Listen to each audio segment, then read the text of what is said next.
where we talk about the movie. That's right. Do I have the things up? I do. All right, here we go. I'll count it down in 3, 2, 1. So you want me to drop you off somewhere? I'm getting your car wet. Oh, this isn't my car. It's a drive-away. The guy who owns it's in San Diego. So where you headed?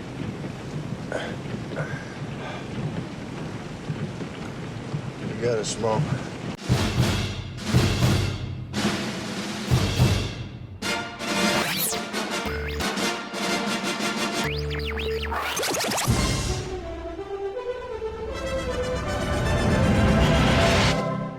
All right, the road's clear now. Come on, get going, sweethearts. Jeez. This is Film Sack.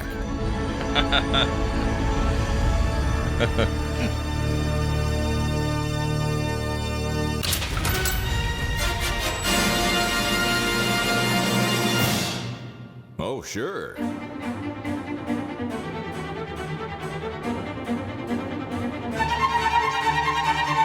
Hello, and welcome to Film Sack. This is Film Sack, mining the very depths of film entertainment for all mankind, episode 653.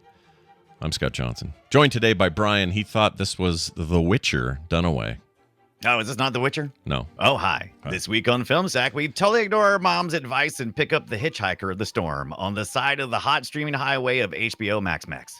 Because we were just trying to stay the hell awake while driving through the Texas panhandle of smokers' addictions. Hey, man, can I get a cigarette? Because this video cassette tape from 1986 that you had laying around and decided to put up on your modern streaming service just ain't cutting the Jones and I'm having for some expertly shot coming-of-age action horror film starring C. Thomas Howell. Boy, does he ever howl after finding that French fried appendage on his roadside diner plate. Hey, I didn't order finger food. Gross. Hey, that's not ketchup. Anywho. Here are some other things my mom told me never to do. Never pull a gun on a cop. Too late. Never smoke 6 packs a day, especially when you're covered in gas.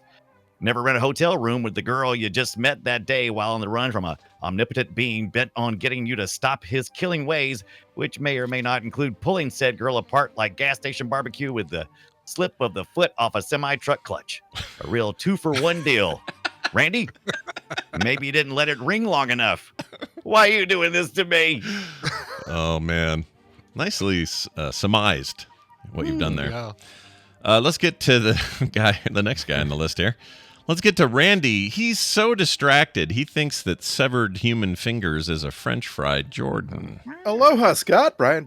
Thank you for joining us. Us being the local cops out here in Texas, where all of the landscape looks exactly like California, but we got some weird accents that ain't Texan, and we sound like we're from Alabama, Georgia, Florida, Panhandle, that sort of thing.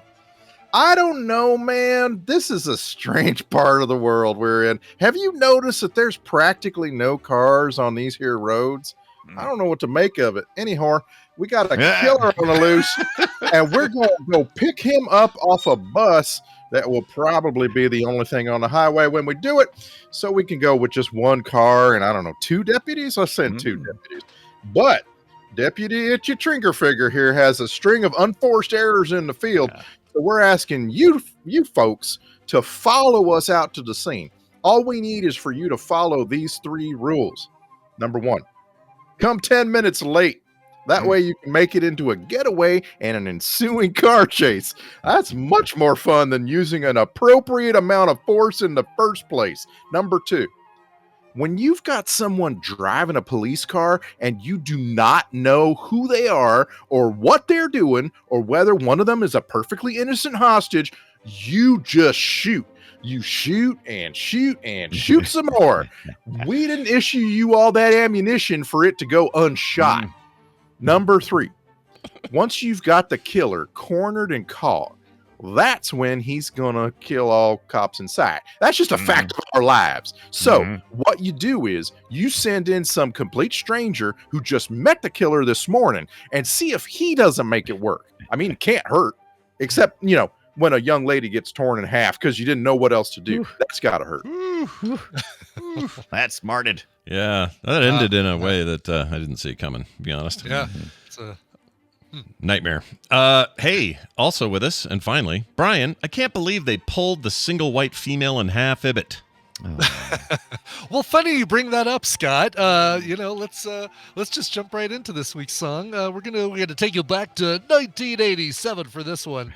Here's a little ditty by cover actually by Natalie Imbruglia. What a perfect match that one was. Yeah. Did you? A Okay. long time to figure out what song I was gonna do. A really long time. And I know you did a whole episode about how you come up with these things. Yeah. When did you know Torn was the answer? Like, when did you immediately know? Yesterday, no, definitely not immediately. Like, I was playing around with Tom's When Diner. Doves Cry. Doves Never Cry. came up with no, because I wasn't even sure. Like, I wasn't sure what the joke I wanted to make was, or what the thing I want to laugh about. It was, for a while, it was going to be, like When Doves Cry, just so I could use the line "Dig if you will, a Hitcher." Okay. Just so I could open it. But I had to figure out, all right, well, what's the joke of the song going to be? Is it going to be that Howard just appears wherever he is, or that C. Thomas Howell basically makes every stupid mistake, like basically whenever he's faced with a bad decision? I was going to do King of Bad Decisions, lives King of Wishful nice. Thinking by Yeah. Go West, That'd be good. and then said, no, let's see what I can do with the girl in the diner, Nash. And at first, I because I was with Tina at the time, I said, "What if I did Torn by Natalie Imbruglia?" And she says, "Oh, that's horrible." I said, "Cool, I think that's not what I do." Then it's perfect. Thank Yeah. you. That Sign me up. settles that. Yeah. And the lyrics really just fell into place from there. Well, nicely done. It's The Hitcher. If you didn't get it already, people at home, it's The Hitcher, starring your Rutger Hauer, your C. Thomas Howell, and your Jennifer Jason Leigh. Let's go ahead and let Fake Fletcher explain more about this film. The Hitcher! A young man who escapes the clutches of a murderous hitchhiker is subsequently stalked by the Hitcher and framed for his crimes. My mom never let us watch this, so we had to cheat at my friend's house. Yeah, we did. We sure did. Every week, it always gets a little bit crazier. It gets a little higher. Have you noticed that? It does, Yeah. It's like the sausage clip we play on TMS. It's just every time it seems to evolve. It seems to grow. A little concerned that eventually it's going to just be a high pierced like. Yeah. Yeah. Teacher. When that happens, It'll scream like Thomas Howell. Yeah. That's right. That's what he does. He's a big screamer. Let's talk about it. This is a film directed by Robert Harmon. You think you don't know him, but you do. This dude is famous for not just this film. This is his first movie that he ever directed, but he also did Nowhere to Run, They, China Lake. That's pretty much it. Right but now, Nowhere to Run was the most important.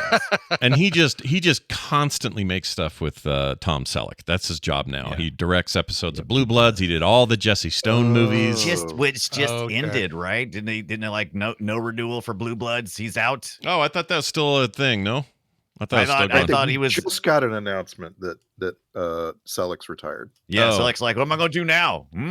So is he's quitting, but the show goes on, or do we know? No, the whole thing is over. They're going to end it. All right. Yeah, I don't think you go on without him.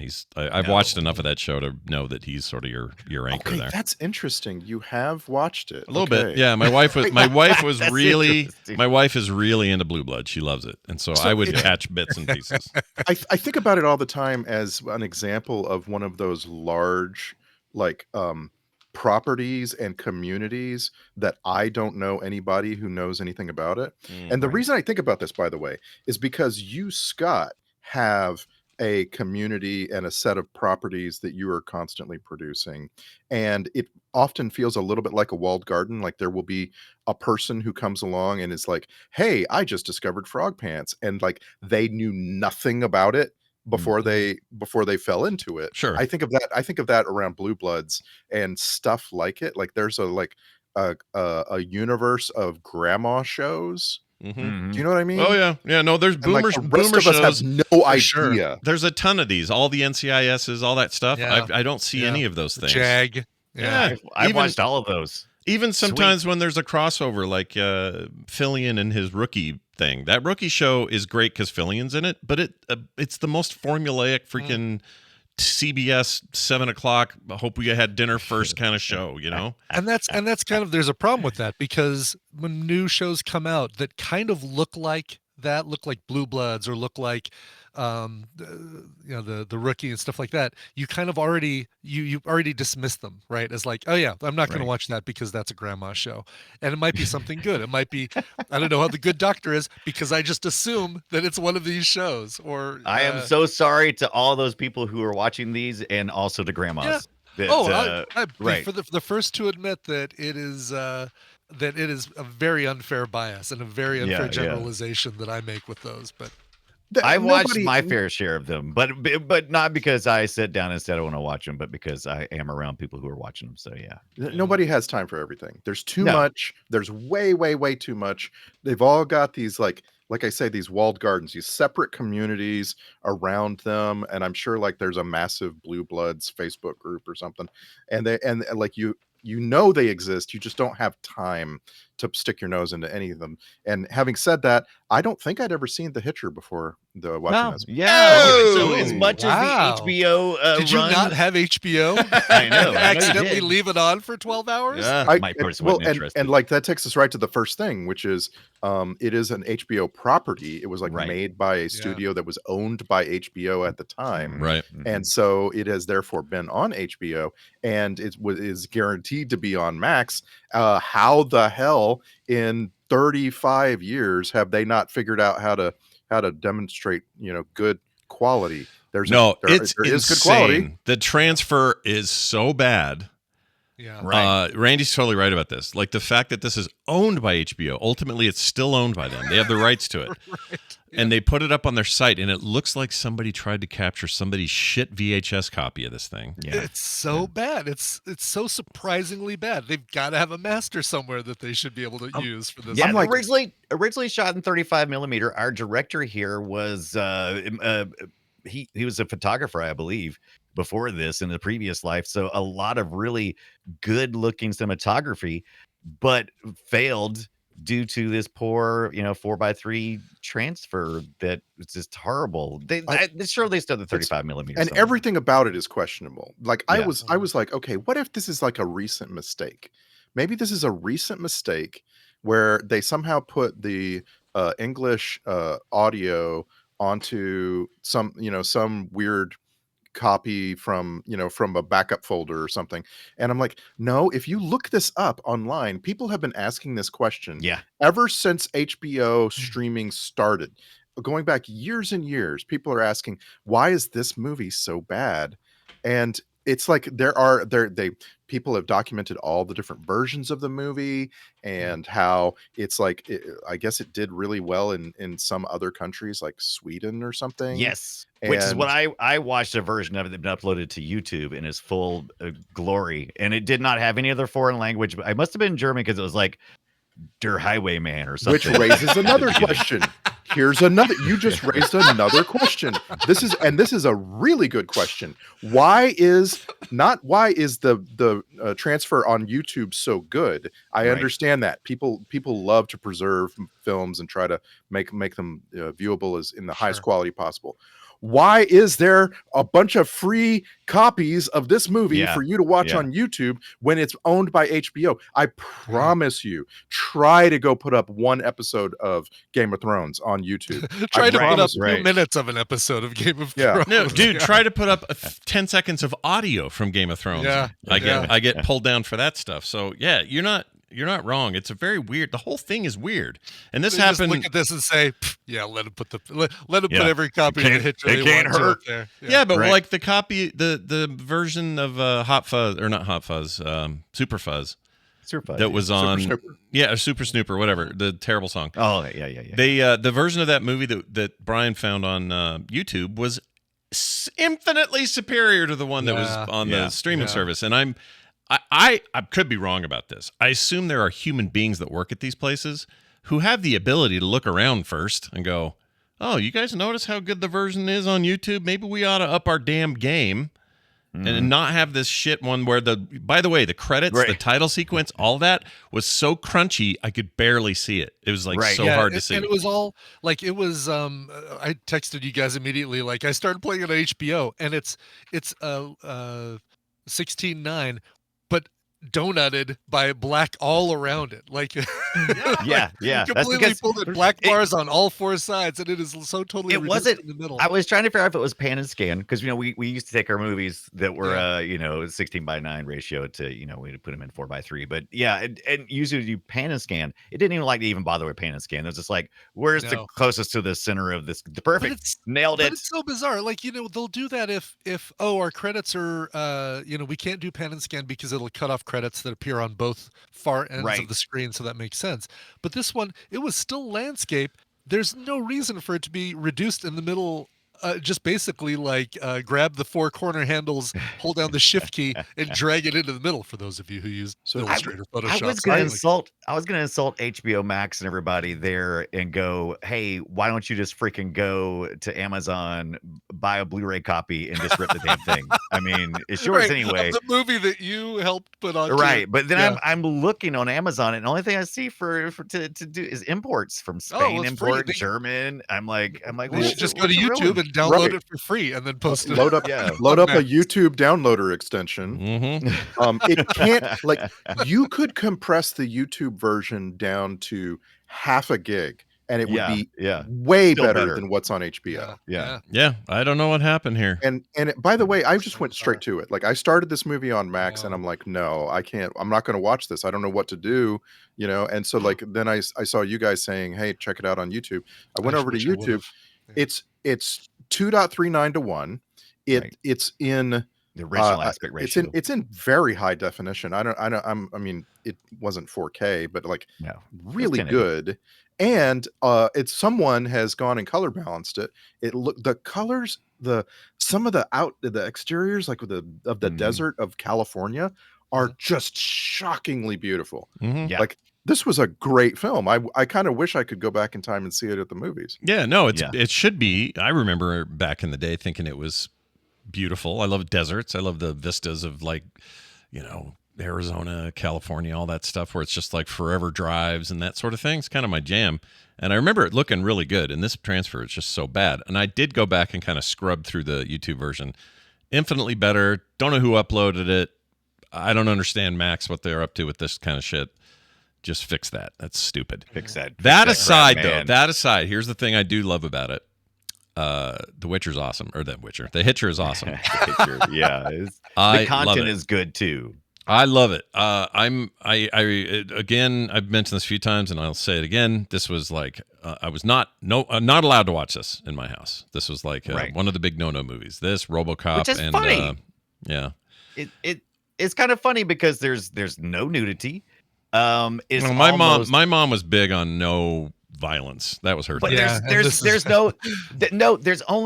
there's only implied violence. There We is. It's hardly all ever off-screen see. violence. The Yeah. family in the station wagon is all off screen. We never see anything. I Yeah. think we need to question whether we saw the movie. Like, okay, so and here's why.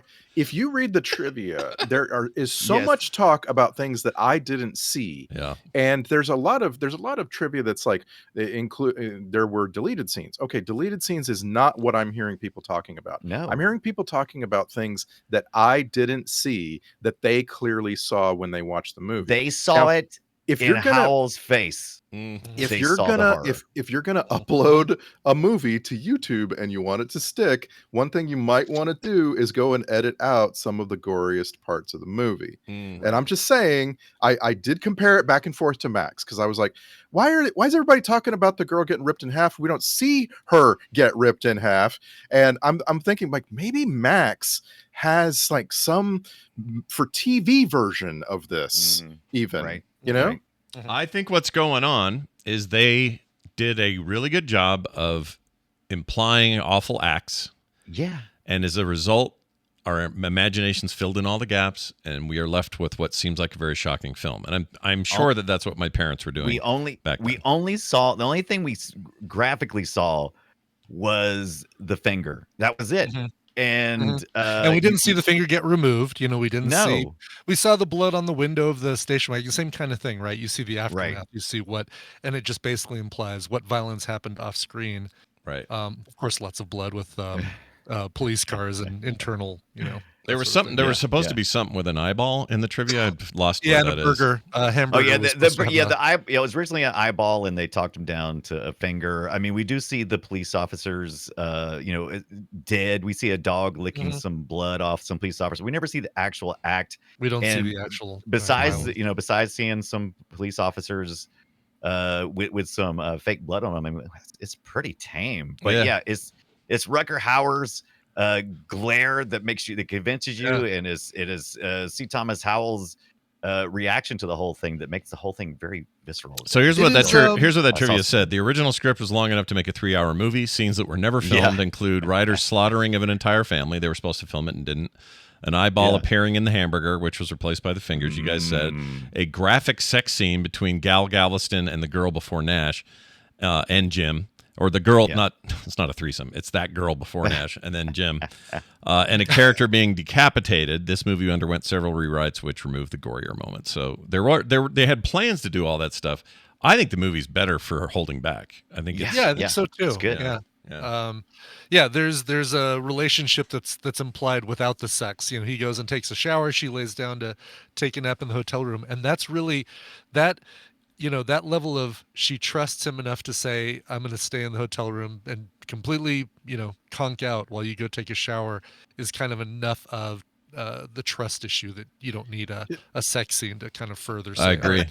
By the way, at that point in the movie, the Hitcher pulls his 17th magic trick. Right. Yes. Magically appearing in a hotel room. Yeah. Did anyone else at that point start questioning whether or not he was supernatural? Yeah, there's absolutely. There's a whole thread about this on Reddit I found where the fans are convinced that he's a ghost or an apparition or whatever the whole time. Yeah, absolutely. I think he's Roy Batty. I think that this actually is, he is. You never see anything that grounds him into the reality of where he's at. I think he's a replicant, and he's straight out of Blade Runner. He does not have any concept of what human life is worth. Oh, it's a sequel, but he's gone back in time because Blade Runner's in the future. This is in the past. Like Tears in Rain, exactly. No, they're turned into a dove, flew back in time. A slow motion dove flew back in time. And you really wanted that to work, didn't you, Ibbott? You really wanted that. Did. Because Hauer is so good at playing this character that is like Roy Batty, doesn't view human life as worth any value, which he does in Blade Runner, and he does it in this, and that's why it's so good to say, it kind of is a very similar character. Just, I'm shooting the helicopter down, whatever. I don't care if there's people in there. I'm shooting the cops and whatever, ripping a person in half. It's that same kind of devaluing of human life that he did as Roy Batty. And so it's kind of a fun parallel to draw to think of, all right, what if it's him? And he's got a great face for this. He's got a great everything for this. But the irony of this is, according to Rutger Hauer's book, All Those Moments, that's the name of his book, Hauer mentioned being, or how executive producer Edward S. Feldman in this movie settled on Sam Elliott for the role of John Ryder. Oh, that would have been terrible. Hauer states that apparently Elliott was so scary when he came to an audition that Edward S. Feldman felt afraid to go to his car afterwards. Really? Yeah. Wow. And I mean, I could totally see that, man. He is he's perfect for this. I disagree with Dunaway on this. I do too. I think it'd have been great. I want to see that. I want to know what that would because then it would be. I'd love then to it would see be one of those audition or the audition tapes of him doing it. Yeah, no, because then it would be. It would just be. It would just be a Sam Elliott show. I disagree. It has to be somebody more subdued. Yeah, but what do you mean a Sam Elliott show? This is back when, what are we talking about? Like Roadhouse is the only other thing we really think of him in around this era. He'd have been fine. He would have been fine. Oh, but he eats up the scenery in anything he's in. It doesn't matter. All he's got to do is just show up, and he just eats up the scenery. I mean, so does Rutger Hauer. Rutger Hauer, at times, I didn't feel like he was perfect for this. There were times when I saw Rutger Hauer, and I'm like, man, he's kind of pretty. I think Rutger Hauer has a good way of you notice him, you're like, oh shit, who's that guy? And then he just disappears for a minute, and then he's back again. So his character's really good. Sam Elliott, you always are looking at him like, what's he gonna do now? What's he gonna do now? He's gonna do something now, isn't he? I'm watching him. Yeah. So that's my impression of it. Maybe. I mean, by the way, Scott, I just need to say Roadhouse was 3 years after this. Oh, is that? Well, that's my point. Is we didn't really have the image of him that we what have was now. Frogs or whatever it was that we watched where he's in the swamp. Welcome to Frogtown. Was that it? No. Welcome to Frogtown. What's that called? No, there's a movie. Isn't there a movie? Something. Yeah. So Frogs is 1972. Something Frogs comes. Something comes to. this. It's something comes to Frogtown. What is the name of that movie? Something Frog. comes That's not a Frogtown. You movie. nailed it. There is. There's a Frogtown movie. Hold on. Yeah, There's something. It's a book or something. Something comes to Frogtown. Hell Comes to Froggy Goes Frogtown Important. is what you're looking for. Oh, Hell Comes to Frogtown, 1988. yeah. That's How can the you one. forget that? Hell Comes to Frogtown. Wow, I completely forgot that. We need to watch that. definitely here, 'cause not- You know who's in it? It's definitely not. Roddy Piper. Yeah, Roddy Piper, but it's definitely not Welcome to Frogtown. No, That's why that's I've never heard of it. Roddy Piper. Okay. The thing I had seen Sam Elliott in I personally in 1984, I got to see Sam Elliott in a TV mini series or maxi series or whatever. There was a TV series on that my parents watched called The Yellow Rose. And it was just one of those, Westerns on TV. And it starred Sam Elliott. And he you was guys amazing. give me shit for the Love Boat. I see how it is. And you're going to continue to get Love Boat. Nothing is going to nullify the Love Boat. I'm with Ibbot on Love Keeps Boat. trying, I like though. it. I like the Love Boat. Oh, I love Love Boat. I watch I it. don't love. I'm sorry to tell you that. I love Love Boat, but I don't love Love Boat like Ibbot loves Love Boat. Well, Yeah. I mean, I don't know. I don't even know if I love Love Boat like you think I love Love Boat. Yeah, I think the things from that era, I don't really love them. I just sort of. I love the concept of a show that says, hey, celebrities, come and do one episode and be a Yeah, character. And then in a couple of years, we're going to have you back to play a completely different character. And why we don't have that these days is The we late need something. the like- late shows all exploded. We went from having one or two late shows to having a dozen. Is that what took place of our Love Boat stuff? Is those kinds of shows? Is that now Yeah. we just see them either on Colbert or Kimmel? That's or Fallon? smart. So instead, when they're doing their little tours to try to pimp out their stuff, they're going, "Here's my face. Here's my face." They used to do it on Love Boat instead of okay. Yeah. Even though But they there was wouldn't get to Johnny promote Carson. anything. It wouldn't be like, yeah, I'm going to go see Doc because I think I might have got an STD from that showgirl that I met on the Sausalito. But it was more guy. like, By the yeah, it way, was more like- here's a clip of my current movie that I'm out promoting. I cannot separate Fantasy Island and Love Boat for some reason. They and are the same thing. I mean, I mobile, can't. It's the mobile version of Fantasy Island. Yeah. Yeah, I just can't do it. That newer not to tangent this further, but anybody see the newer Fantasy Island? Was that it was so horrible? Oh It was man, so bad. that's right. Yeah. You're the one that I think I was going to do it, and you were like, "Dude, this is bad." It's so bad. I watched. I think I made it through 4 episodes, maybe 5 episodes, and there was like a person who's long dead but comes out and lives on the island and just wakes up every 30 something years, and she has to. She's a cicada. Yeah, right. It's Rourke's daughter or something. But then there's this other guy is separate, and he sleeps on the island. But he only comes out. Maybe it's every 7 years or something. Yeah, And Even worse. she has to get him to say his name backwards so he goes back in the pit or something. I can't. It's so bad. I can't even remember specifics about how. it just horrible. feels like the now kind I of want thing. to watch it. It feels like the kind of thing that in the right hands could be good. And maybe Lost already did the island mystery the thing. mystery box. Yeah. Yeah, they kind of, and that's what this one tried to do, is a new mystery box that happened to have one big cigarette smoking man overarching story with a bunch of, I'm coming to the island because I'm rich and I don't need to be taught any lessons, blah blah blah, and you get taught a lesson anyway because it's the stupid island where everybody learns a lesson. That's what you do there.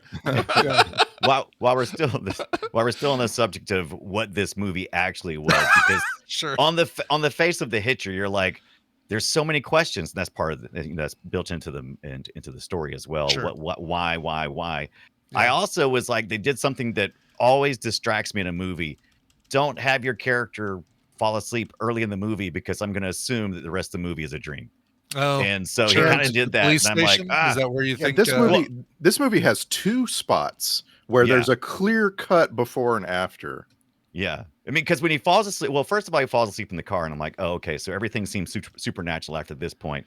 But then I was like, but then it kind of reset itself, because when he was in the police station, he falls asleep and he wakes up and the door's unlocked and he walks out and there's a dog. That's common trope. And so I was like, oh, cool. but yeah, I'm like, when they do that, just I'm can't such a sucker for that imagine kind of stuff. he's All just for it. bad of hearing because Yeah. he's sleeping, and all that Yeah. gunfire in the police station would have woke him up.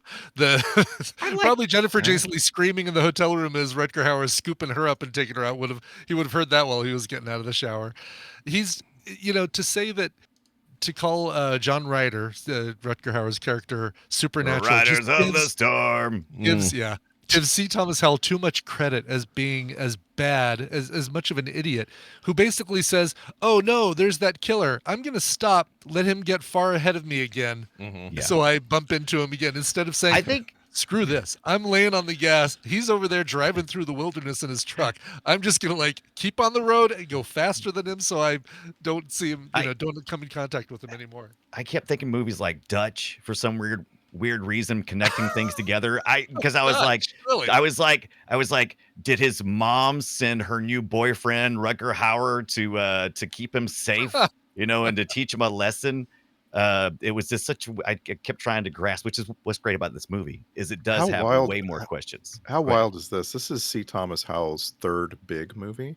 Yeah. And the first two big movies were E.T. and Red Dawn. Yeah. In Red Dawn, C. Thomas Howell is billed above Charlie Sheen. He is the star of the movie. He was a big whoop, man. That guy for a He while. was. This is the same year, or maybe very next year. I think 86 was the same year. He did Soul Man, which was very controversial at the time and now. Where he blackfaced an entire film. Yeah, exactly. But yeah, there was a minute there where he was like the end all be all, man. He was a teen and he was up and coming and, not part of the Brat Pack exactly, but kind of his own little thing I don't know going. who his agent was, but I definitely if I think he had a little better handler, he probably done some really great stuff, because man, he did some good stuff. But He did. this, I mean, it was, to me, it was all about his performance, and his freakouts and stuff were so freaking good. They were good. Do he we wears- consider him Brat Pack adjacent? No, Adjacent, not but not really. in that group. They didn't hang. Not Brat Pack, but I think adjacent, because I mean he's He's kind of That's he's, what I'm he's saying. on He the just doesn't, outside. looking through all the movies, he doesn't make any movies that are about the teenage experience, or he might have been in a TV show or something as a high schooler. Oh, I know. there's Soul Man is kind of about that, isn't it? It's like about the, not teenage, but about the, I mean, St. Elmo's Fire wasn't about teenagers. Yeah, This was about teenagers growing up and learning not to have a right away.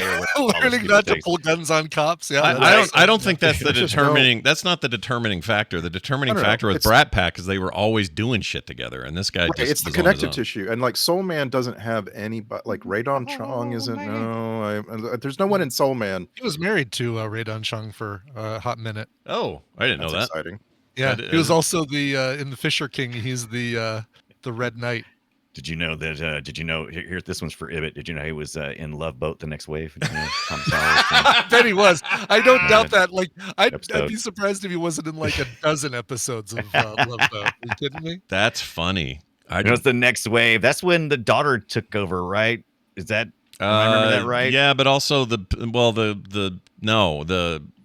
captain. The captain was Vegas guy. What's his name? Ulrich. I love that there was a time when we said, "Hey, that Star Trek: The Next Generation thing worked out pretty good. We should have a next wave of stuff, Yeah. for old shows." Can I read you a little bit of trivia on C. Thomas Howell? I just want you to hear every word. I'm going to not invent any words. This is what it says in the IMDb trivia about him. All right. In 2003, he was hospitalized for 4 weeks because of a ruptured appendix. Jeez. A very serious illness, fatal if not treated on time. Thank you, trivia writer. Wow. Yeah. Wow. I appreciate you adding that context. What is an appendix? What happened? Yeah. Tell us what happens with appendixes, smart guy on the internet. That's amazing. Did you guys know this? Future President George W. Bush served, by the way, currently younger than either of our presidential candidates this year. Anyway. Still younger. Still younger somehow. Anyway, George W. Bush served on the board of the company that lent money to HBO to finance this film during the 2020 or 2000. I like it. I like it a lot. Election. Bush critics used his involvement in The Hitcher to discredit his stance on family values and his criticism of pervasive violence in movies. It is so funny that The Hitcher just provokes so much hate And from then the Scott, generation. it goes around, it comes full circle. And we have producers later saying that the movie was a failure because it wasn't violent enough. That if they had done more gore, the movie would have gotten more audience. Yeah. I disagree. I love the fact that it got pulled in. I just makes it so freaking good. It also blows my mind all the years later that I'm like, what was this even? It's still intense though. Still intense. No, it's really, I think it holds up in a lot of ways. There's some ways it doesn't, but I think that her role. What ways doesn't, like the phone calls? It doesn't have every a phone plot. call. If the movie had a plot, I think it would have held up a lot better. I thought about that a lot. I was like, if it had a tighter plot, but then also it's like this moment in time, and it captures a feeling of not knowing what somebody's gonna do, and that makes the character way more scary. And I think a thicker plot would remove a lot of what makes this movie special. Sure, if you put a really good plot in it, it would just be like, it's just another movie. When we about talk the about guy. a movie holding up, though, we say it's timeless. It has to Right. demonstrate something about humanity that timeless. doesn't change. And this just like, you have to have a plot to do that. You have to give me some reasoning for why people are doing what they're doing, and then you get to say, wow, 50 years later, and it still speaks to the human condition. And I think it does speak to the human condition. Everyone knows what it's like to be coming of age, do something stupid, and invite somebody in. That's all you really need to know. I mean, anyone can relate to this. That to me makes it timeless.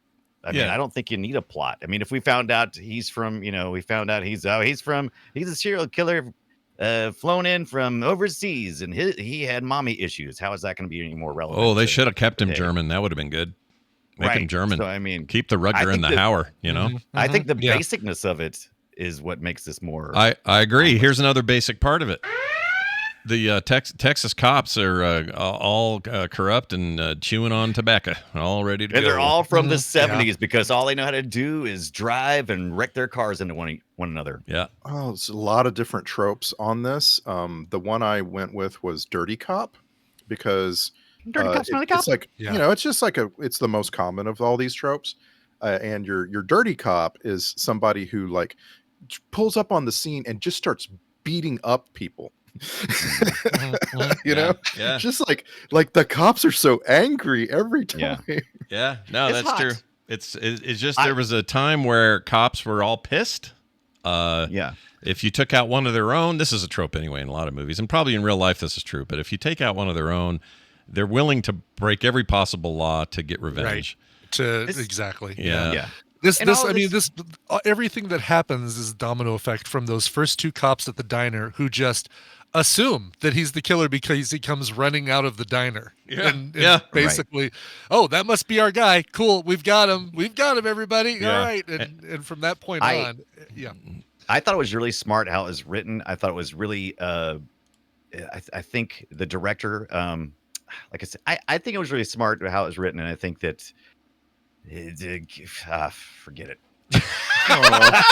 So I don't. I was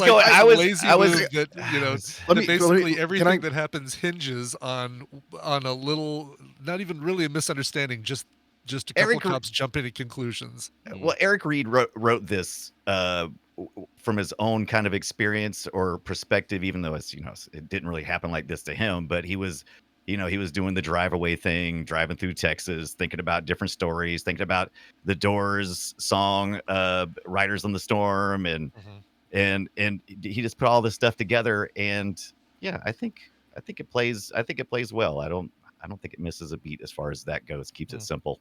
Well, and as far as the whole cops are useless thing goes, like, you kind of have to play with these tropes, right? Like, if because like the very first thing you start thinking in the first sequence of the film, you're going, okay, this kid needs to get to a phone and call the cops. Like, it's just like, it's what you think. And so if the cops were competent, we don't have a movie, right? Yeah, of course. So like you're definitely going to get into those tropes. And the movie handles it as best it can. There's just like a few things that are kind of bumbling and silly, Yeah. Well, I mean, but that's perspective of someone trying to break out on their own. To everything seems bigger than you. You've been protected a little bit, and now you're out here in the real world, and cops are mean, right? They're rule makers. Well, And, they you're just trying they to also they also try to hammer that home by his very first words were basically, my mom told me never to do this. yeah. It's to establish that idea of, well, prior to this, you've never picked up a hitchhiker. You've only heard the horror stories, and in this era of time where no cell phones exist and no GPS and none of these things are a thing, it's like terrifying because that's where all the serial killers go. They go to the freeway and thumb themselves a ride.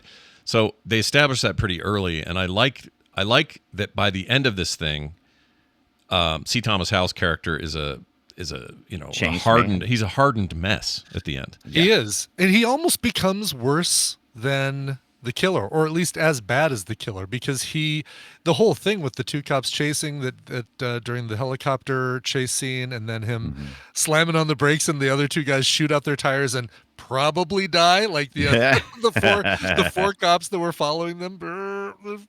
Very unlikely that I feel like about Yeah. I feel like about 22 cops died in this movie. Yeah.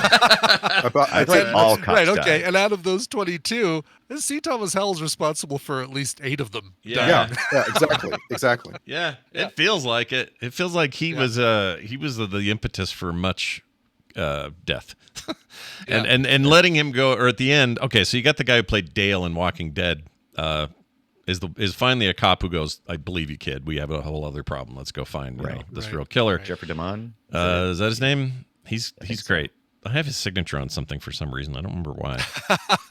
Oh, I know why. Somebody, Jeffrey DeMoon. This dude is he was Dale in Walking Dead. That's how people probably know him for the first season of Walking Dead, anyway. But he's such a great character. He's great. Yeah. Oh, I know why. Because I did a drawing of him called Dale Face. Oh. Yeah. And that somebody signed it at a con and sent it back to me. Yeah, that's what it was. Anyway, someone else did the hard work though. But he's great. Also, Amron Shimmerman, freaking Quark from Star Trek, in there for a hot second and a half. Wait, how do you say his first name? Wait a minute. Armin Shimmerman. Oh, okay, thank you. What'd I say? I say. I thought he said Armin as well. Yeah. I heard something else very different. I questioned my entire life. I might have said, did I say Amron? I didn't mean to. Yeah. Armin. Yeah, you did. Oh, okay. Really? Okay. Armin. I could see that happening.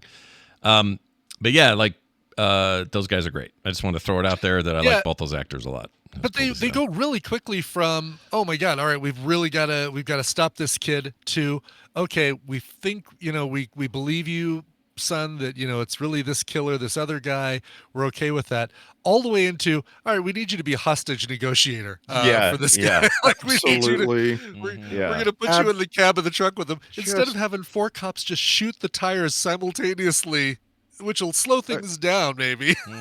Like everything, cut the ropes. There's just like so get a many vehicle things in front of him so he can't go forward. There's a lot of things that felt like there was a lot of better ways they could have solved the Jennifer Jason Leigh problem. Probably, yeah. It's just the fact that they keep sending him in, like they brought him in. They bring him into the interrogation room, and I'm like, how? What? How is this possible? How is he even there? By the way, this movie really constricts space and time. Yeah. Like the whole thing is shot out in the Mojave Desert area of California, like out between Barstow and I don't know, Yucca, and the whole thing, like, it feels in the movie like you're in a space that's about 5 miles wide. Yeah. Like, because they suddenly they're here, and it's like, what is he even doing there? Like, how did they get him? They transport people so fast, so far. It just makes it's just he's got magic. He has magical powers, and it all. So what it does, though, it does set up the rest of the movie to feel like you are never safe. It doesn't matter where you are. Yeah, right. You're in the freaking police station, and the cops get slaughtered, and you come out and find all these dead cops who prior to this seemed like the toughest cops the world has ever known, and now they're all just slaughtered in there. It worked really well for me, just to give me that feeling of like, keep moving, get the F out of there, because he's going to be back. Exactly. Yeah, never let him get ahead of you. Shot. Yeah. I loved how those initial interactions with the police was shot. It was all shot at like almost waist level. and the Foley work was amazing. Hearing all these leather belts and denim and everything, you could just hear it in the little jingling of everything. It was real intense. Yeah. By the way, have you guys ever heard of this Australian series called The Tourist? No. No. Is it based on this or like this? I might have to talk about that on Recommendals. It's cool. it's very recent. Just came out. Oh, okay. Like a couple years ago. But there were some things in the beginning of The Tourist that I now know like are an homage to the Hitcher, and so I'll talk to you more about that some other time. Please I just didn't know, because I'd never seen this movie before, that like it was influential. Like it has influence. Yeah, it had definitely had an influence on me. Every time I've seen a movie since where it's a kind of a psychopath chasing people down, including that that one we saw here. What was that? Yeah, Breakdown. Breakdown. We talked about that before. Those movies are very reminiscent of this. So to me, it's like The Hitcher's the OG, and everything that's come since is like that kind of. I'm not saying they're the first movie about a psychopath you picked up on the road, but sometimes it feels like it. You know? I mean, not even, because this thing it's like the snake eating its own tail, because it goes all the way back to, there's a movie during the 50s called The Hitchhiker, I believe, that inspired that Jim Morrison of the Doors, who wrote The Riders of the Storm, which is basically influenced this. Yeah, so it just keeps on and on. Yeah, It's no. good stuff. The other thing too is I want to stave off some emails. I made a joke earlier that they should have had Rutger Hauer just come in and act all natural German. I know he's Dutch born. Okay, just keep your emails to yourselves. He's not a German. It's the same as with Scott. It's already too late. The emails have been sent. Yeah, too late. A lot of times that'll happen. They'll send me an email, and then 10 minutes later I'll get a follow up and go, "Oh, you'll get a follow up email." Yeah. Oh, you finally said it. Those as well. Yeah, I kind of like that. So go ahead and waste your time. I love people firing off emails just quickly. Oh, mother! I'm gonna... Yeah, exactly. C. Thomas Howell is on record as saying, at least admitting anyway, that he was actually afraid of Rutger Hauer on and off the set because of his general intensity. That's pretty cool, you know? Yeah, I mean, the scene with the two of them in the diner, by the way, what gross scout out the most? I think easy contender, licking pennies and putting them on C. Thomas Howell's eyes. I know what the penny thing is. We saw that in Roper Perdition too, but I was like 100%. Yeah, but nobody licked him and put him on his eyes in front of us. Right. Yeah, no. Yeah. Look, licking pennies is enough. Right, exactly.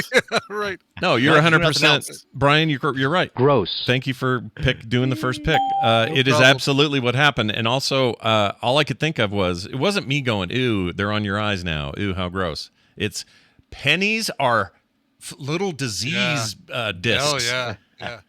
Gross, dude. There were tons E. coli transportation vessels. Yeah. Is what they are. Yeah. There were tons of other scenes in this movie where if you were paying attention and thinking about what you were seeing, you could have a gross out moment. Yeah, the one that stood out to me, and I mean tons, but the one that stood out to me is when C. Thomas Howell jumps on a bus. The bus is stopped, so it's presumably turned off. The air isn't running. He jumps on a bus and goes right into the little bathroom on the bus. I'm like, man, that little room has to be the worst place you've ever been.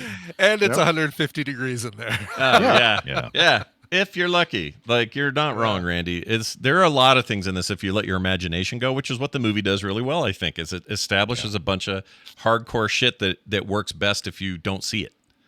And I don't want to see, like, that finger in the thing. It's worse if I see that happen.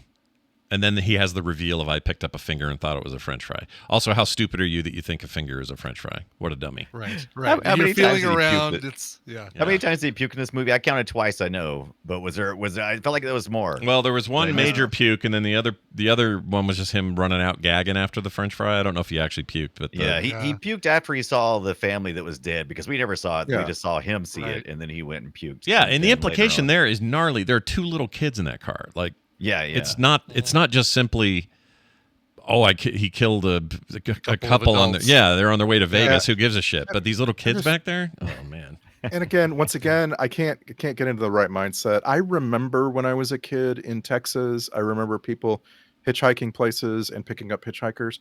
I still can't stand the idea of a family of 4 with like little kids putting a grown man in the back with those kids. I just don't think that happens. Yeah. we're hitchhiking. Let's pick up the hitchhiker. I don't know. Where should we put him? Yeah, in the back with the kids. Yeah, put him with the kids. And also, he's back there hugging on the kids and kissing the kid's head. And the parents know this. They're not stupid. Yeah, I think it's a wraith. My parents had a Country Squire station wagon. I could vaguely imagine my mom getting in the back and the hitchhiker sitting up front with next to my dad. But even that, I just don't think they would. I'd say, we got a boat. You're sitting in the boat. Right. Like we're not even putting you in the vehicle. By the way, watching that scene as he's coming up behind the boat, weren't you expecting Rutger Hauer to be in the boat? I totally was. Like to see Rutger Hauer like stick his head up. And then it still would have worked, right? Could have seen the car pulled over further down the road, the back window broken out, like he climbed to the front of the boat, busted the window and killed the kids, killed the We've seen him. Car. We see him later on jump between vehicles and jump through windshield. So I mean, he can do it. He's got the legs for it. He's got the chops. He can do it. That's right. He's a ghost. He was never real. Forget about it. What about that kid? What realistic gun was that little kid had, man? What did it say? Like, what did it say on the side of it? That was the most realistic. No wonder we started putting orange tips on all these guns. That was a real looking gun he had. Well, we didn't start doing the tip thing till the 90s, I think. Well, that's what I'm talking about. That's why no wonder we did do it. Yeah. At the same time, absolutely ridiculous that our main character here was a boy growing up in the United States and didn't know how a gun works. Like, I can't. I have a hard time believing that he could have picked up a gun, walked for miles with it, shoves it in his belt and everything, and never once looked to see if there were any rounds. Like, I just. Well, his mama told him never to touch a gun. Yeah, it's a fair point. Let's see what else is going on here. I thought what was I going to say? I forgot what I was going to say. The kind of music was it? I can't remember. It wasn't about the guy cutting his. So Rutger Hauer is all talking big at one point and two. He was like, you never know what to believe him or not, but everything he's done so far, you can believe. But he did tell him that the guy in the station wagon, he said, I cut off his arms and his legs. The Volkswagen. The Volkswagen, yeah. And his legs and his head. And the only thing I ever saw was that little bitty switchblade knife. I'm like, no, you didn't. That was there for hours. That'd take all night. You can get stuff done. By the way, if you ever want to, this is what I was going to say. If you ever want to know what it looks like when I start to doze off after 30 minutes of driving, it's him in the beginning when he's starting to fall asleep. That's how it feels. And that makes me anxious just watching that because I do. I physically do that when I drive too long. I hate it. I had never heard of the term ride-away car. Drive-away car?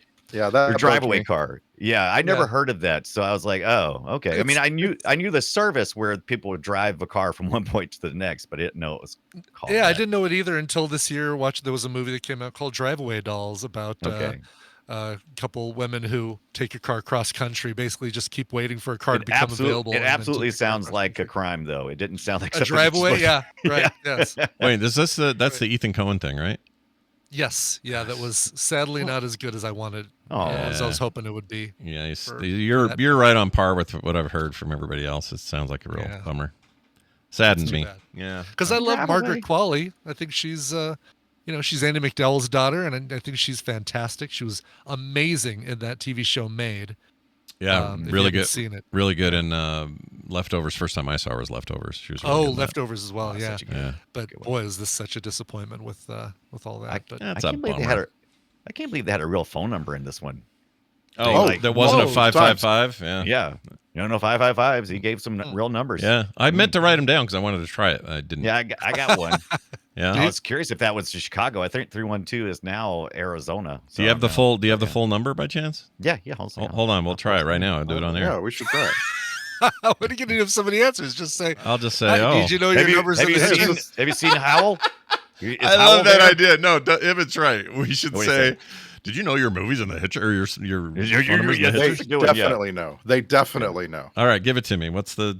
I just sent it in the Discord. That's even better. That's the drive-away service. Now he also gave his brother's phone number too, but I didn't. All right. Get that so one, the number in the. Just make sure you let it ring. Make sure you let it ring long enough, though, Scott. Oh yeah. I will lose his shit.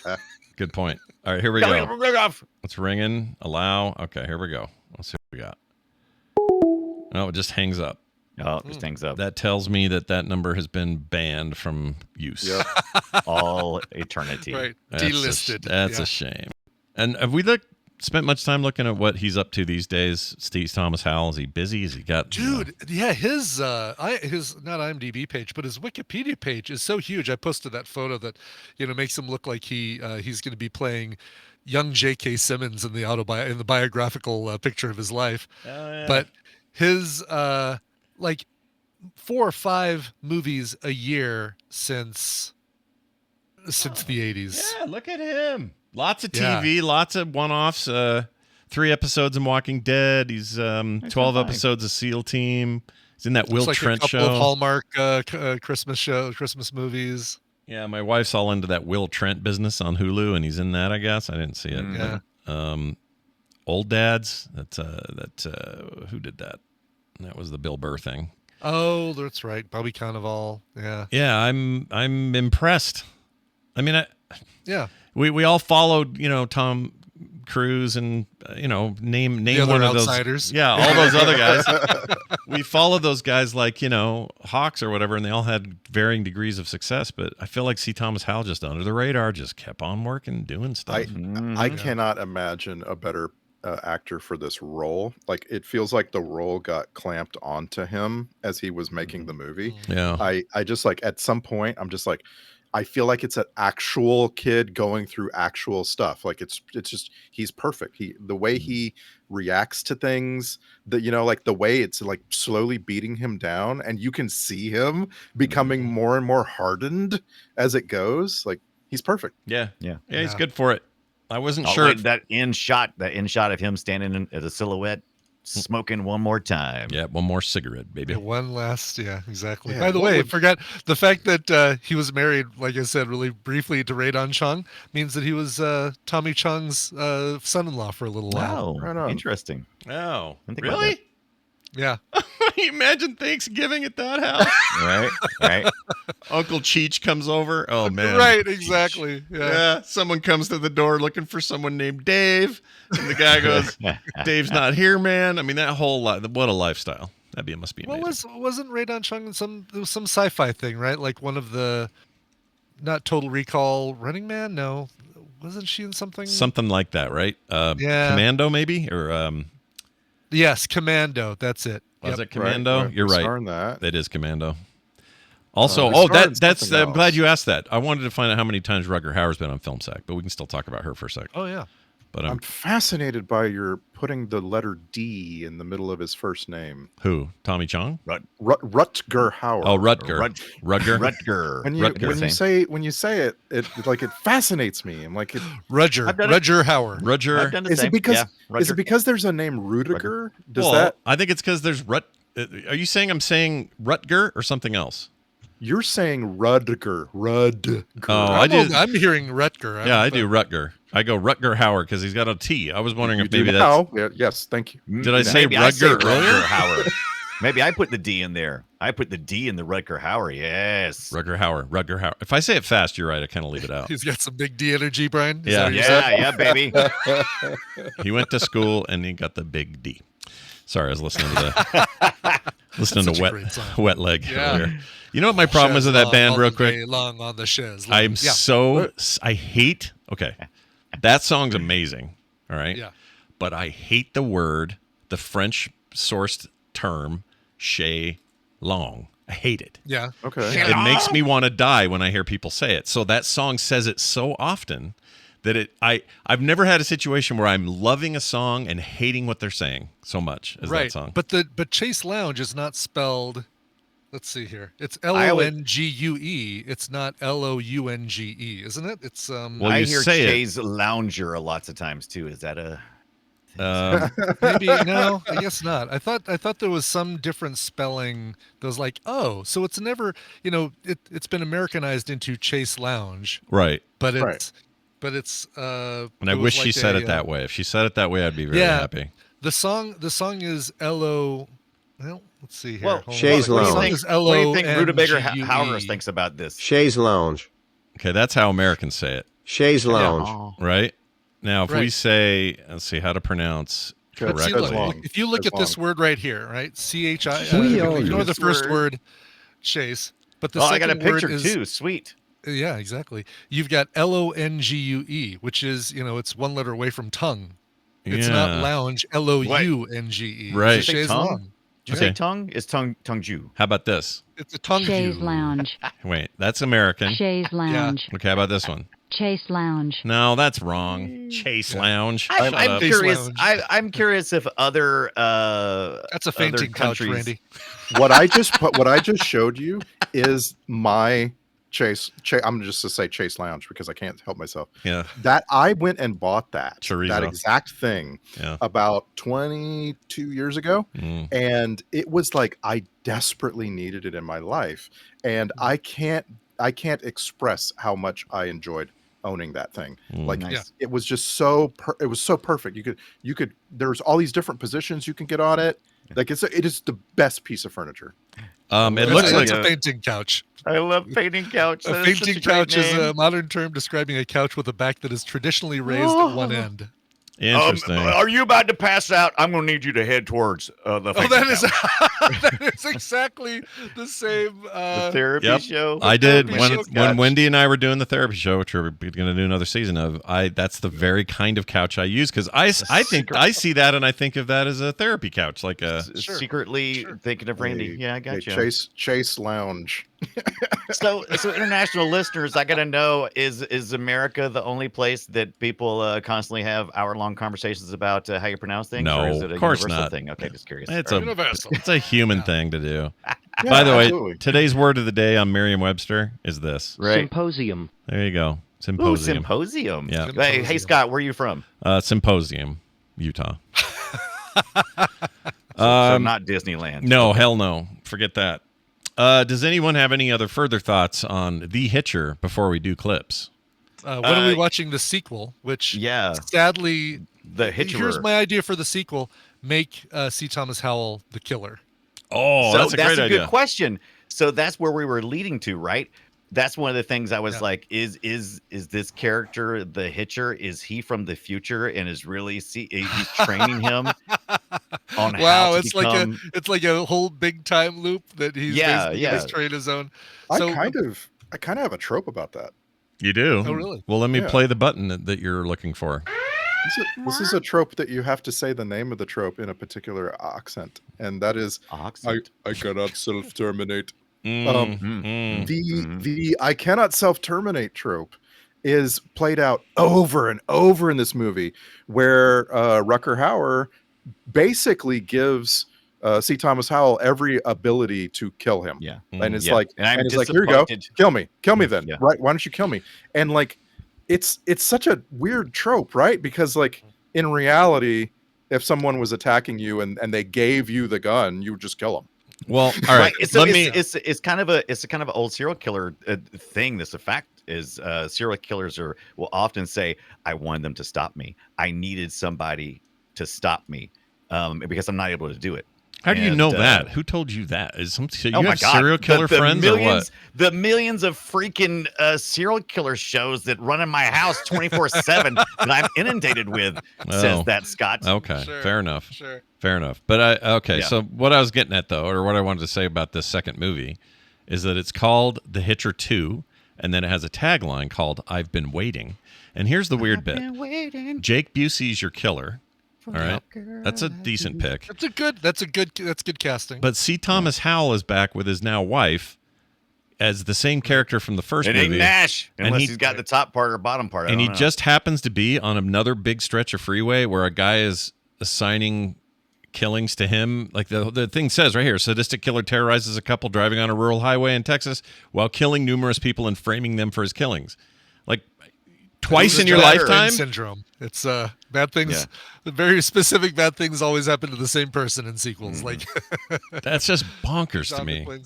And here's the Makes me thing that wanna really watch it. disappoints me. So there was also a remake that came out in 2007, and you had Zachary Knighton as the C. Thomas Howell character. I don't know him from anything, but you also had Neil McDonough in the film, and he was he not must have been your a bad guy. Hitcher. No, he had Sean to have been Bean. the bad He guy. was No, not. Sean Bean Why is else your would hitcher. he be there? Sean Bean's your hitcher. Sean Bean was your hitcher. Neil McDonough should have been the hitcher. Maybe I've the even deal seen the was film. they were like, Sean Bean has to die at the end of this, so we can't have Neil McDonough be the hitcher because we have to kill the hitcher. Sure. Who knows? But yeah, it looks like McDonough was like a cop, Lieutenant Estridge. Yeah. Was this If you're so? This is not- like a straight remake, wasn't it?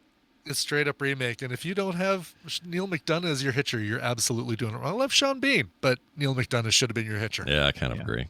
I want to see this though now, kind of weirdly. Sure. Zachary Knighton, who are you, kid? Let's see who this is. Oh, seems fine. He seems fine. I mean, look, he's in things. He was in that new Magnum PI. Played Rick. That didn't last long. Hawaii 5-0. Right. It's fine. San Clarita Diet. He's fine. Yeah, he's fine.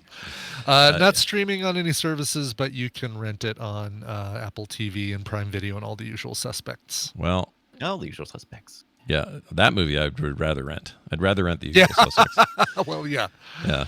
All right. Well, let's do some clips then. Yeah.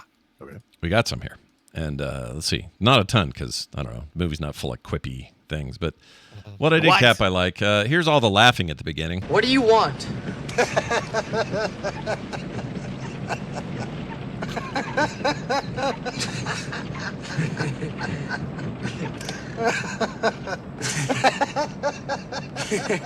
Is there a name for the trope where the guy laughing makes the victim start laughing, and then they all laugh? What is that? I hate that.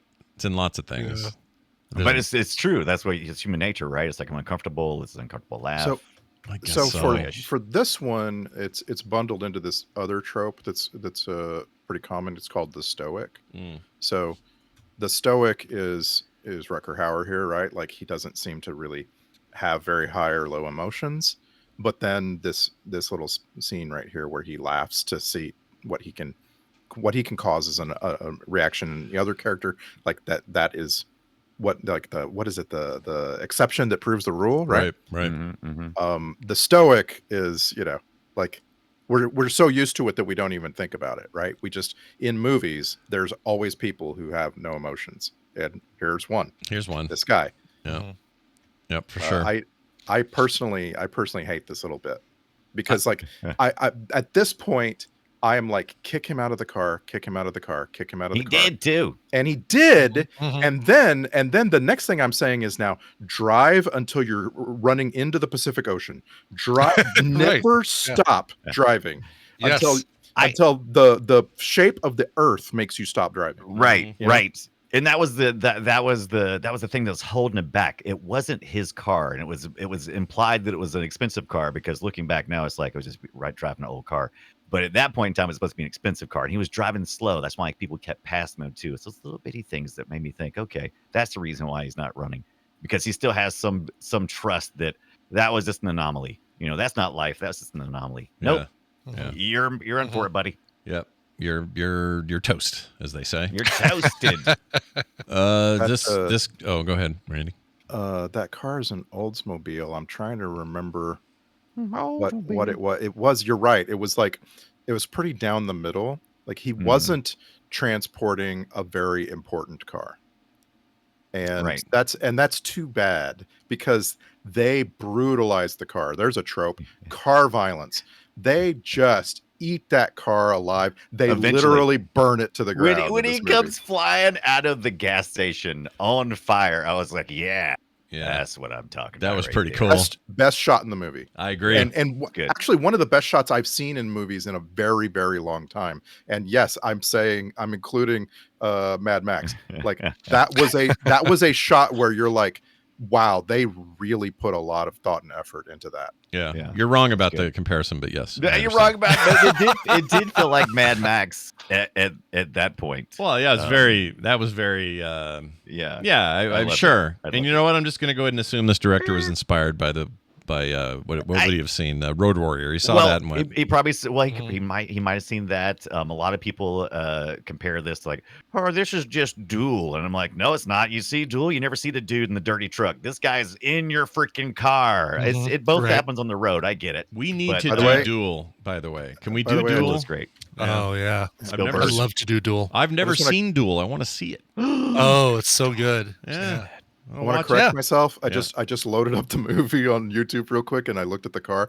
That is a Cadillac. I thought that was a Cadillac. Seville. Oh, because it I has wasn't a gonna argue crooked. with It's you, got though. a. It's a Cadillac Seville. It's old by the time this movie comes out. This car is like 10 years old at this point, and they've done some funny things to it. At the beginning of the movie, Right. It's got an odd color. It's not. That's not a color that probably Like a came red standard or on it. something? And red. they've gone and changed out the grille on the car. It looks like they put a Rolls Royce grill on this Cadillac Seville, and it's like, so okay, I guess like We're on a budget. some Chicago pimp is sending his car to his associate in San Diego. Yeah, that sounds right. I saw the Cadillac hood ornament. And now that I think about it, it was all crooked when they pulled into that gas station or whatever it was. Yeah. All right, here's another one. We played it at the top, but I'll play it again. All right, the road's clear now. Come on, get going, sweethearts. Man, I want road workers to talk to me like that. You know, Come on, sweethearts. Let's get on here. Come on. is that so much to ask? I don't think so. Here's a barf sound. All right, that was C. Thomas Howell yakking. All right, and that sound they always use for fire in movies. Did you hear it? It's very subtle. Let me try it again. Listen. You hear that? Whoosh. Oh wow, like a little backdrafty kind of sound. Yeah, backdraft sound. I swear, everybody was using that for the longest time. What planet are you from? My brother Bill is from Mars. Actually, we're all from Mars around here. We keep our spaceship out back.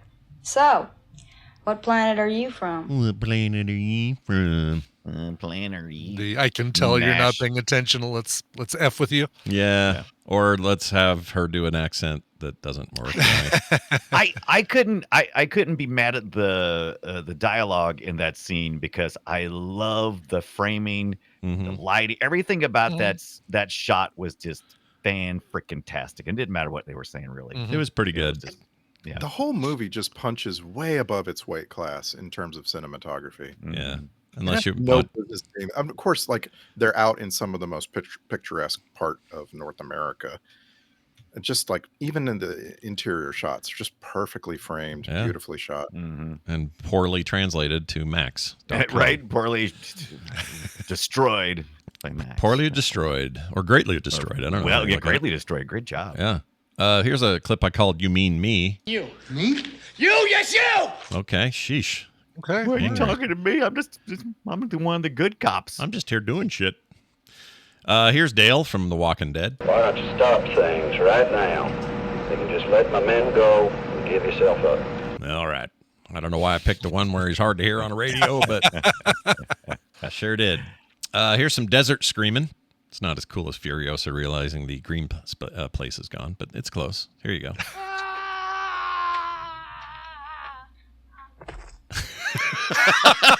Oh, that's so much funnier out of the context of the movie. Yeah. It's got a pratfall at the end that only works if you hear it and don't see it. Right. All right. What is this? Brains via... Oh, this is a nice one. I'll blow your brains through your ass. Yeah. Yeah. You can't do it from that angle. You're definitely going to got it. There's a very specific angle you have to be shooting from. To right. be able to do that. The angle they were at would blow your testicles through your ass, which is just pretty bad. You know, you don't want that. And I've heard that term for brain. Oh, show a little bit of brain. You know. Right. Let me ask you guys this. Do you have a favorite table? Sorry. What am I trying to call that place? Diner show face off with guns. Do you have a favorite in a movie? I have one, but I want to hear it if you guys have one. It might be a little tricky to think of because I'm just. I mean, Heat. I don't know if they had guns, but they didn't. They specifically go in there unarmed. So yeah. But it's almost. But you're right. It has that tension. I think they're armed with their glares.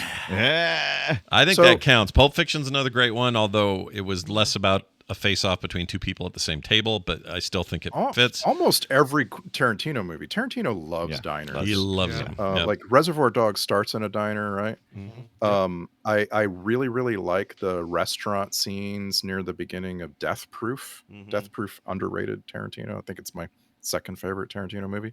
Yeah.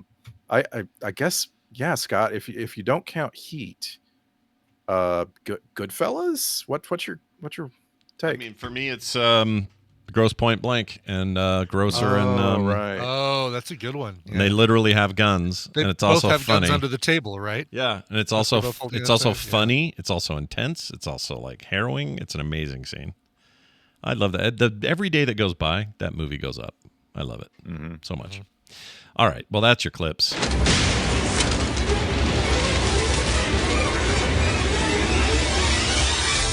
And now the Film Sack checklist. These fries are finger licking good. Check. Dude could really get right up after being mowed down by a truck. Check. He really shot right up after he got hit, like head on. Yeah. That was ridiculous. And then finally, that burger looked good. Check. Let's get to the soundtrack, or sorry, the Star Trek connections. We know one, obviously, but let's get into them here, Randy. What do you got? First, we have, and by the way, this is a bunch of troopers in this movie. Like these guys just played cops. A bunch of troopers. They don't have a lot of lines. They don't, like they're small roles. But the first one is Tony Epper, who played Trooper Connors. He was in an episode of Deep Space Nine, and his role was called Drunken Klingon. I love that. Yeah. Drunken. So you were in Star Trek? Yeah, I was Drunken Klingon. Yeah. Why not? Another actor named Henry Darrow played Trooper Hancock. He got to be an admiral in an episode of The Next Generation, and then he got to be some alien of the week in Voyager, in an episode of Voyager. But I just really want to stress that Armin Shimmerman is such a Star Trek connection, and I want to ask you if you can guess the 4 different Star Trek series that he appears in, and one of them is a gimme. So I'm asking you to guess all 4. I only know right. I only know the one. What do you got? You go with you start with DS9. Quark, right? He appeared on TNG, I think. That's correct. He was probably Voyager. Voyager, probably. You're correct. Now the fourth all one is Quark, though, right? Or different characters. He was actually a different character in The Next Generation. He was a Ferengi. He was a Ferengi, but he wasn't. That's right. Quark. Yeah. Right. Did you do a voice on Lower Decks? Yes, you got it. Nicely done, Brian. Thank you very much. He was Quark on Lower Decks, and it's hysterical. Oh, really? Oh, cool. Yeah, because I know I didn't see him in Picard, and I haven't watched the newest season of Discovery, but I figure that it's a different vibe. That show has such a different vibe than anything Quark would be in. So, by the way, I just want to remind everyone listening that we are all supposed to be watching Lower Decks as much as possible. Oh, yeah, save Lower Decks. Yep, I thought they have it on. I thought they ended it on purpose, like with the plan to end it. It wasn't canceled. Do I have that right, or am I wrong about that? I thought they were like, we're doing 4 seasons and we're out. Announced that it was going to get canceled after this season, so they're doing the final season where they will probably try to wrap things up. Oh, that might be what I read then. Yeah. Well, either way, bummer. Yeah. Paramount announced that they were canceling it like 6 weeks ago. Boo. Boo, I say. Bah. They're not saying boo. They're saying boo earns. Boo earns. Nicely done. Let's get to the soundtrack grade. I'd give it an SAH for Cynthia's Hell. It's fine, though. Kind of worked. I think it was all right.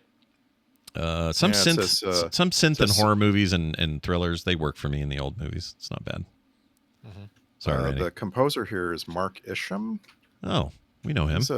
He's a trumpet player, and he's been in things, but not really. Like, he's not really that well known. I had an album or something that I listened to when I was younger. Something, Mark Isham. Or maybe I'm thinking of, who did Tubular Bells? I'm maybe thinking of that. Mike Oldfield? That's who I'm thinking of. Never mind. Yeah. I did like that guy. He's still around. I shouldn't say he's dead. You didn't say he was dead. You can still like him. Yeah. I can still like him.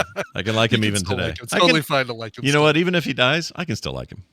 You know what? No matter what happens to that guy, I'm going to like him. Yeah, exactly. Yeah. Let's get to the social media post. This is where you guys sum it up in 280 characters or less. Them's the rules. I don't make them. Let's start with Randy. The Hitcher. On a dark desert highway, cool Rutger my Hauer. Warm smell of fried fingers, even after I showered. Up ahead in the distance, I saw a glimmering sight. A movie with no plot or reasoning, a wondrous pile of shite. Oh. The Eagles would like some money for that, by the way. That's right. Yeah. Natalie not much, but maybe like 2 pennies on the eyes or something. But Natalie Imbruglia is less litigious, so I think it's safe. But I think we're okay. Yeah, I don't see her. Plus, Edna Swap would be the original that would have take issue with me. Is she dead? I don't know. Edna Swap was a band, an Australian band. Oh, I didn't know that. I had no idea. Is the band dead? Her name is Edna Swap. Swap. It sounds like a name. I could believe it. It does, actually. Yeah. I thought it was. I didn't know what I know. I didn't either. Let's say now Brian Dunaway. How about that? Oh, the Hitcher. My mother told me never to do this. Suck it, mama. I do what I want. Do what I want. Mommy. Rut-row is what you're supposed to say. Hashtag gas and finger food. Ew. Gross. Finally, Brian Ibbett. All right, I'm going to make the same joke we've made about 312 times in this episode. The Hitcher. I ordered the French fries, and you brought me fingerling potatoes. Oh, man. Who was it? Okay, it was you, Ibbett. You posted a picture over the weekend. You found tater tots that are in the shape of like Tetris pieces. Yes, Tetris pieces. So I had fish and chips Tetris at tots. a place called a pub called the Fainting Goat. And I really wanted to be more of like a traditional like English or Irish pub or whatever. But it was, they had a shepherd's pie. They had fish and chips that were really good, and they brought you vinegar when they delivered the fish and chips. It's like at least they got that level. But the once I saw the Tetris piece tots, it's like I don't ever want to get tots, the traditional cylinders ever again. I want them all to be Tetris pieces. What's your take all on the way around? Yeah. What's your take on potato rounds?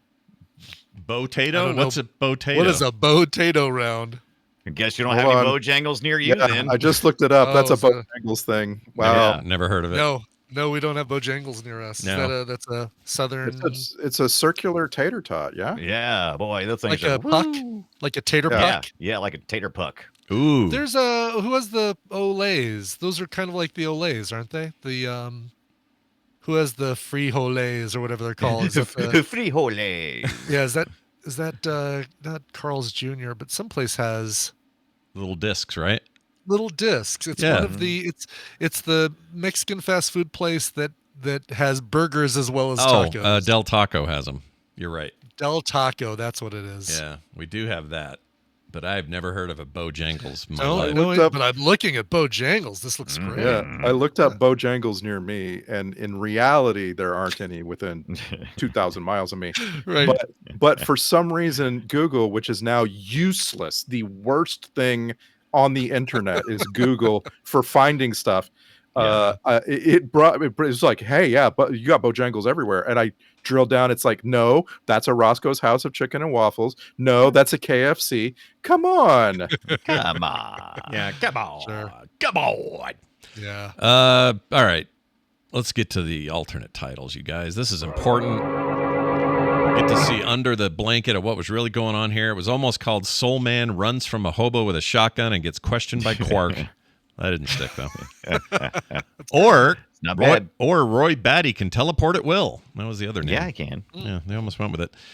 Jesse P. from Albany wrote into our text line, 801-471-0462, and he says the following. Scott, Brian, and Randy, in the Road to Perdition episode, you guys spent a hot minute talking about male lead actors of the past and got around to Jimmy Stewart. I think you said he had an impeccable reputation. I take it that you've never heard about this until now, but when in Calcutta in 1957, he smuggled a supposed Yeti finger that was stolen from a Tibetan monastery and his wife's underwear into England. Says true story. I'm still not seeing a problem. Yeah. He says, true story, gentlemen. It's freaking hilarious. There's quite a bit of documentation on the internet. Thanks for the show, Jesse. I'd like to actually go look more of that up. Yeah, he does not have a clean reputation. He was No one he does. was very, very well known for being the other man that ruined Marlene Dietrich's marriage. Oh, I didn't know that. Really? Marlena. Yeah. Marlena Dietrich. Right, yeah, because she was actually German. Yeah, she was German. Right. She was not Dutch German. She was German. Yeah. You guys can see no more emails. German. We got it. Yeah. Another one here from K. Smith. I assume it's Kevin Smith. We'll just assume that. Filmmaker extraordinaire. He says, "Hey, Sackers, I have a Sack recommendation for you. Capricorn 1 from 1977. Oh, yeah. Says the movie is currently available on Prime. It's about a conspiracy within the U.S. government to fake a Mars landing. It stars Elliot Gould, Brenda Vicario, Sam Waterston, Thanos' father, and an actor mainly known for his days as a football player. It's peak 1970s thriller. Happy sacking," says famous Kevin Smith. What's the name of it again? That'd be a good one. Capricorn 1. Yeah. That movie rocks. That's I haven't a good seen it one. in a long time, but it's Me too. my memory is it's very good. It's old, so we'll see. But this is also Old like us. it's one of those movies that conspiracy theorists point to as part of their quote unquote proof that there was no such thing as moon landings or any of that shit. I know, because it's like, it was in a movie. It had to be real. Okay, dude. Wasn't this a Crichton story? I don't think so. I thought it was. No, you might be thinking of Andromeda Strain? Yeah, Andromeda Strain, maybe some similar. Oh, you know what? I think that is exactly what I'm doing. I think you're right. I don't think this was based on a movie or a book, rather. It's based on reality. But once again, we get Jerry Goldsmith doing the music, and that guy did everything we've ever seen. I feel like just Jerry Goldsmith up and down. Well, all right then. Oh, Joe J. Simpson is who he meant with the football player. I didn't know that. Oh, yeah, that was Telly Savalas, Hal Holbrook, freaking dude. This sounds great. Yeah. Alan Fudge. I don't know who that is. Fudge. not to be confused with Alan Funt. Yeah, not Alan Funt or Elmer Fudd or anything close to the F words. Anyway, well, I think Capricorn 1 would be a great fit for us. Let's do it. Yeah. Peter Hyams. That's a hard name to say. I guess is just like destined to be on Film Sack. Like we just have to sack every movie. Like especially since Running Scared, I've been just like I want to see this guy's movies. Yeah, I'm all around it. I'm all around it. I'm all around it. All about it. Sitting on around the couch. Anyway, if you want to send us a message, you sure can. 801-471-0462, or you can email us filmsack@gmail.com. Our next movie is going to be Crank. Oh, Jesus. Take a minute Everybody to get your crank on. Get your heart rate up, because if it's speed, but a man. That's this movie. Yeah. So Speed, but it's a man. Yeah, instead of a bus, it's a man. And I actually like Crank. I think Crank has Crank 2 is better. Crank 2, really? I don't know, man. Crank 2 felt like I don't think that's generally. I've never seen the first Crank, so let's see. Crank 1. Let's just compare reviews. 62%. I'm sure the critical reviews on the Cranks will be something we'll be addressing next week. Let me look at them. 62% critics, 71% audience. Now, if we do Crank 2, High Voltage, sorry. High Voltage. 63% critics, 49% audience. So maybe it's okay. I don't know. Right. I remember thinking I was disappointed, but I could be wrong. Why? If it was really good, there would have been a Crank 3. Yeah. That's all I'm saying. I can't say there's not. There might well be a Crank 3 that we don't know about. Well, anyway. There's supposed to be a Crank 3 coming next year. Oh, all right. With Statham and all that? Oh, yeah, with Jason Statham and Amy Smart. Yeah. Is that a real teaser? 8 minutes teaser? That can't be real. I hate when YouTube does this. I hate when people allow people to make fake stuff. Yeah. Shit once like that. Once again, it's just like what I was saying about Google. We are entering into a time when everything is useless. Do you want to try the AI thing they were doing with putting glue in your pizza or whatever it is? You don't want to do that? Okay. You don't want to eat a small rock every day, like a small stone? By the way, if you like to cook in the kitchen, yeah, I don't know where else you would cook. I was to say, in the shower. If you like to cook, I'm telling you right now. I realize this is Film Sack, but this is like maybe we should talk about this on the morning stream or something. Write down your freaking recipes as soon as possible. You are running out of time to have your recipes saved. All right, like you will not be able to look up good recipes online very soon. Sure. Oh, really? Smart. Yeah. I didn't know that was the thing, but I do know that they want me to eat a rock, and I will not do it. I'm not eating a rock. Oh my God. How many stones should you eat a day? They should fix that shit. They basically are, but the problem is their learning models are scraping everything, including parody sites and fake stuff on Reddit. And when you do that, you run the risk of bullshitting. Yeah, everybody. I guess the glue was scraped from like an Onion article or something. Like, oh my God. Really? Yeah. But they don't obviously they don't reference it. They don't Yeah. give you any kind of like idea of where they got their info. Like, if anything, this is great because it's really illustrating the problem. You got to work this shit out before you make it before you make it front center stage. Here's what I do like the use of Gemini for so far. So they've integrated it into Docs and Sheets and Gmail and stuff like that. And if you're in Sheets and the little Gemini prompts there, you can say, and I did this, I said, Mrs. For Us Dunaway, I said, how many Tony Hawk games are there? And it came back and said, I am unable to do the math to figure out that formula. And I'm like, oh, so you are just a spreadsheet. You are just a spreadsheet bot in here. Yeah. And the same thing if I go into but Docs. If I go in there, it'll only do things that are related to making Docs. And then if you want to use Gemini that tells you to put rocks in your diet, you have to go to main Google to get that.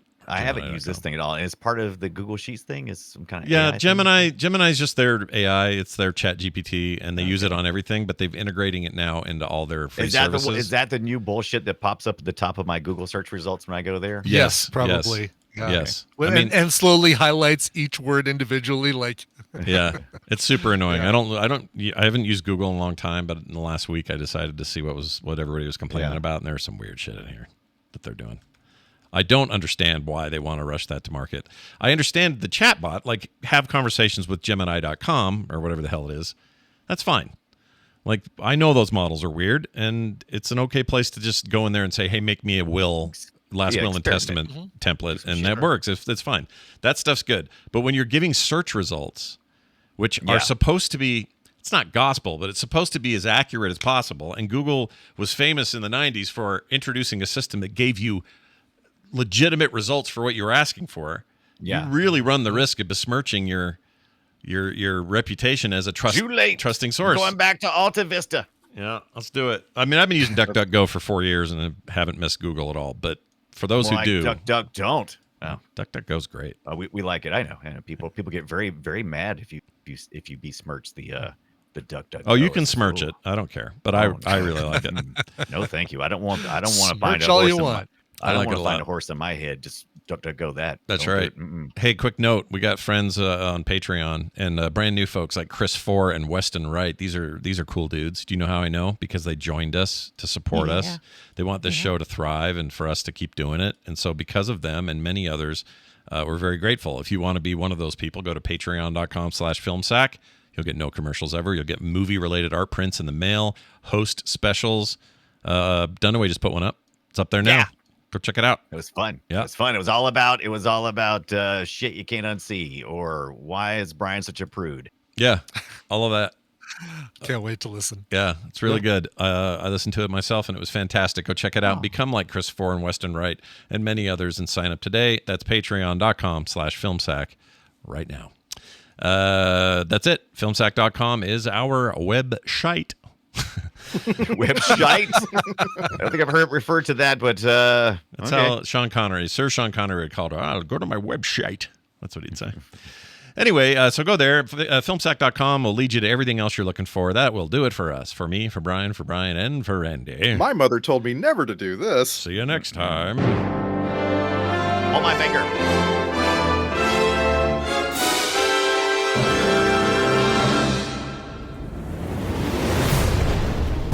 This show is part of the Frog Pants Network.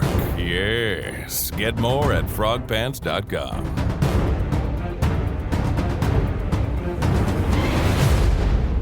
My brother Bill is from Mars. Mm-hmm. Bill's Mars. Little twerp.